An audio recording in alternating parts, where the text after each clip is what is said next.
Now let's study how to use and form the imparfait. The imperfect past tense is used when describing a habitual, repeating, progressive, or continuous action in the past. In this sense, the action is imperfect because we don't know exactly when or if it finished, which is why it's called the imparfait in French. In English, you might also hear it called the past continuous or the past progressive. Long story short, for verbs, think of perfect as complete. So the imperfect tense is for actions that are not obviously completed. In English, this usually appears as a was or were and present participle formation. And if you forgot, the present participle is the ing form of a verb, like going or cleaning. So the imperfect in English might be they were having a party, or he was taking his son to the store, or I was reading an article. Notice that these actions are continuous. There's no way to tell exactly when they started or stopped. I like to think of the imperfect as setting the scene. Think of how an author might describe a certain moment between characters. Chris was watching the movie, and Anne was stealing popcorn while he was distracted. The actors on the screen were crying. Apparently, they were leaving each other for the last time. Anne was trying to focus, but she wasn't succeeding. Again, describing a scene in which there is continuous, ongoing action. It's still in the past, though, since we don't say Chris is watching the movie, but rather he was watching the movie. Let's highlight the imperfect by using it in these sentences which have one imperfect and one preterite verb. I was reading when you called.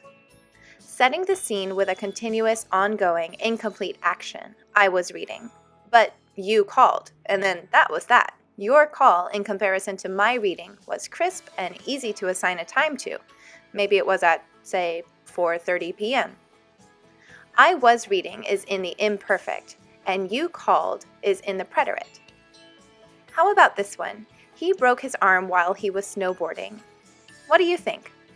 Which of these is a clear-cut case of finished action and which was ongoing? That's right. Broke is in the preterite, while he was snowboarding is in the imperfect. Now, the verb to be can be tricky in the imperfect, since in English we rarely say someone was being. I mean, that would obviously be imperfect. We just say someone was.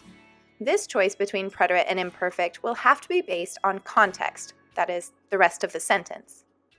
So now, how do we form the imparfait in French? As usual, there are rules and exceptions. Don't worry, there's only one of those.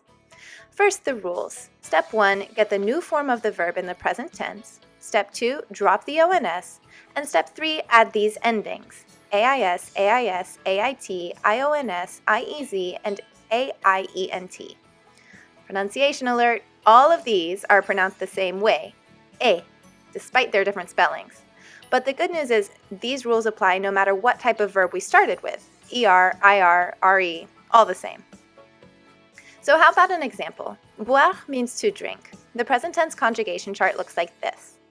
The new form is the one we will focus on to start forming the imperfect. And then step 2, drop the ONS from that, which leaves us BUV as the stem of our imperfect conjugation chart. Then we just have to add the endings, AIS, AIS, AIT, etc., which gives us je buvais, tu buvais, il buvait, nous buvions, vous buviez, elle buvait. So I was drinking, or I would drink, a continuous habitual action in the past, would be je buvais. Another example is the verb lire, which means to read. Step 1, get the new form, which is lisons. Drop the ONS, which gives us lise, and that goes into the imperfect chart. Add the endings, and we get je lisais, tu lisais, il lisait, nous lisions, vous lisiez, and elle lisait. So for instance, les enfants lisaient le livre would be the children were reading the book. How about parler? Regular verb, new form is parlons, drop the ONS, we get parle. Add the regular endings, je parlais, tu parlais, etc. Je ne savais pas que vous me parliez, madame, would be I didn't know you were talking to me, ma'am. Obviously, the main challenge of the imperfect is to remember these endings. You'll have to drill them over and over. AIS, AIS, AIT, IONS, IOZ, and IONT. While you're at it, you can memorize the one irregular imperfect verb, which is être, or to be. Just don't forget the accents on the E's here. J'étais, tu étais, il était, nous étions, vous étiez, elles étaient. A few extra notes for the imperfect. What about a verb like étudier? You'll have two I's together for the nous and vous form, but that's normal. Just follow the rules and pronounce them as one, étudiant. And some verbs need help in the imperfect to preserve their consonant sounds. Manger has a soft G, but when you add an A after that in French, it becomes hard. To stop that from happening, we add an E to all the forms except nous and vous, which keeps the G soft, manger instead of manger. It's the same when we need to keep a soft C, se, instead of que. Verbs like placer and commencer will need a cedille, that's the little tail under the C, before all the endings except nous and vous. Je commençais tu placer.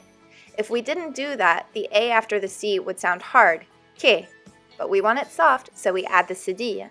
Je plaçais. That's it. You're ready to practice forming and using the imperfect past tense in French. Way to go! You can find more language learning resources and videos like this one at lingolearner.com.